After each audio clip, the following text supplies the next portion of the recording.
Now, I did confess last night that I'd put money on Nadeem Sahawi, and I got that completely wrong, and you as a bookmaker obviously looked upon me as being a very, very good, happy punter. But I have been saying for some time that I think Liz Truss is going to make it through into the last two, and I just can't see enough of those Badenoch voters voting for Penny Mordaunt. What do the betting markets tell us today?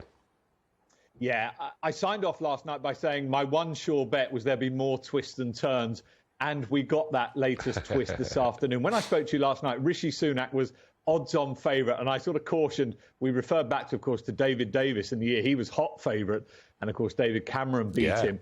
And I said, it's not over yet. And sure enough, this afternoon, as you say, no great surprise that Kemi Badenoch was eliminated, but the big surprise, or the big change this afternoon, was that Liz Truss has become the latest favourite. And I think a lot of that we've seen, I think we've probably fair to say we've seen some tactical voting that looks like it's going to freeze Penny Mordaunt out of the final two. Be a major surprise now if it's not Sunak versus Truss in the final two. But there's also a poll out this afternoon that suggested that Rishi Sunak would face Liz Truss in that final vote. Then it would be Liz Truss that came out on top. So she is now the even money favourite. It's worth just saying, as I say, Rishi Sunak, not only was he odds on 24 hours ago, but 4 or 5 days ago last week, Penny Mordaunt was odds on. She's now out to 7-1. Yes, I mean, David, that's the bizarre thing, as you say. A week ago, Penny Mordaunt, pretty much odds-on favourite. Last night, Rishi Sunak favourite. Now Liz Truss favourite. It is a very volatile market. And are many people betting on this? Yeah, it's one. This, for whatever reason, this is a Tory leadership election that has sort of captured the political punter's imagination. I guess because it's so wide open, Nigel. I mean, that's the thing.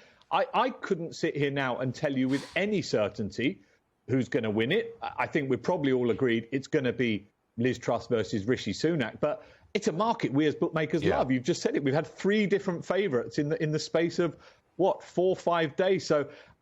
And you also referred earlier to the Andrea Leadsom year, where it just took one bad spate of headlines, one bad day in the campaigning. And that'll be the fear, obviously, for Liz Truss, for Rishi Sunak.